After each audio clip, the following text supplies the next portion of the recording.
Meet Ali Banat, a friend of mine, a young Muslim born and raised in Sydney, Australia, who has lived quite a successful life. However, it was only recently that his life took a dramatic turn. This is Ali's story. Where are you at now with your life? What's happened to you? At this point in my life, wallah, I've been gifted, alhamdulillah, by Allah, with cancer throughout my body, and I've changed my whole life to sort of helping people. Why do you call it a gift, Ali?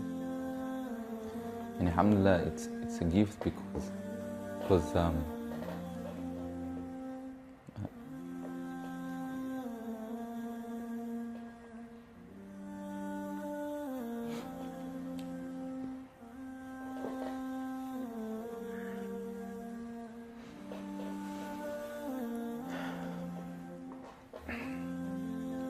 and it's a gift because Allah's given me a chance to change. What has having cancer, what has it opened your eyes to? SubhanAllah, everything in life, even the smallest gift, like breathing fresh air.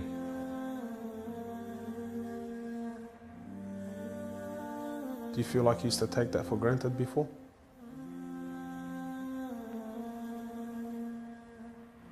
How long have you had cancer for? 4 months now.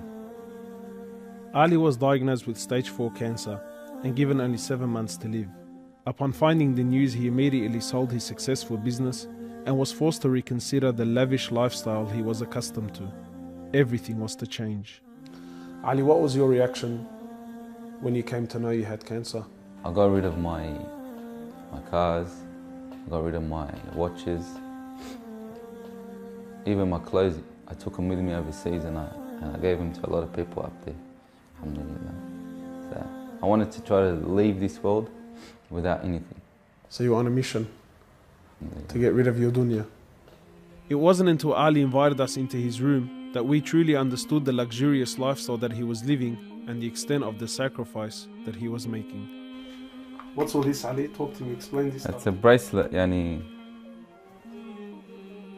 costs about 60,000. $60,000. Yeah. What do you have in these boxes, Ali? They're all my shoes, alhamdulillah. Louis Vuitton? All Louis Vuitton. How much is something like this worth, Ali? They're probably about 1,300. How much you pay for that, Ali? About 700.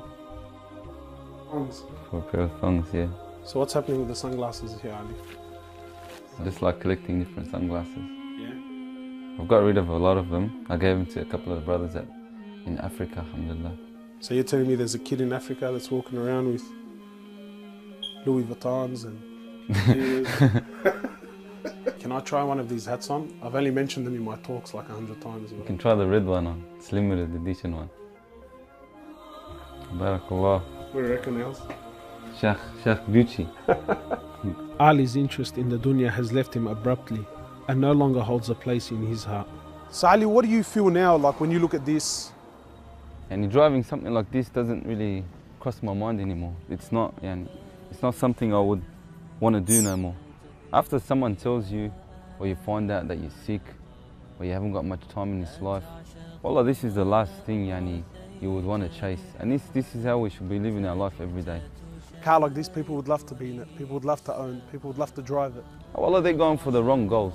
And you realize that when you get sick, when someone tells you you haven't got long to live, you realize all this stuff, it does not benefit us in any way. So what's the value of this in your heart now? This is worth one pair of thongs for a little African child with no thongs.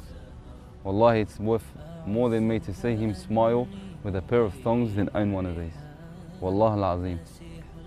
Ali has since dedicated the remainder of his life and wealth to helping those who are far less fortunate than him. After an emotional journey to Africa, Ali has established a charity titled Muslims Around the World Project. The organization wasted no time in the construction of a masjid and a school in Africa to serve as an ongoing charity for him when he finally has to depart this world. Well, it all started from when I went to the cemetery when a brother that has cancer passed away. And I was at the cemetery and I was just thinking to myself, after you go, there's nothing. There's no one there for you. No mother, no father, no brother, no sister, except for your deeds. And even your money is not going to be there for you. So the only thing that's going to be there for you is a sadaqah. And that's the only thing that's going to help you gradually through your time in the grave till you get to the ultimate destination. As the reality of death further sinks in, Ali spends most of his personal time in preparing himself for his final meeting with his Creator, Allah. The Prophet of Allah says, sallallahu alaihi wasallam, more or less, he says, he who loves to meet Allah, Allah loves to meet him. And he who hates to meet Allah, Allah hates to meet him. Are you loving to meet Allah? Because of this cancer, I've been advised by one of the brothers to take a special drug to help me with pain and stuff. And subhanAllah, it's very strong. I took a bit too much and I came into a whole different world within not knowing where I was, and it was very hard for me. And subhanAllah, I actually seen things I've never seen before. And my family were there all standing around me, and I was pointing up and I was saying, Ya Allah, take me. And it was that beautiful what I was seeing, I just wanted to go. And the next day, subhanAllah, I woke up and I was upset that Allah didn't take me.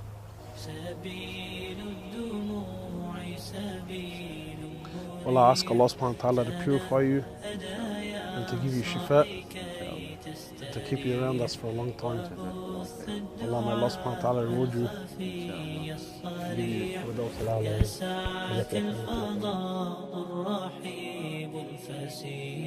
سبيل الدموع سبيل مريح تنهدى يا صاحي كي تستريح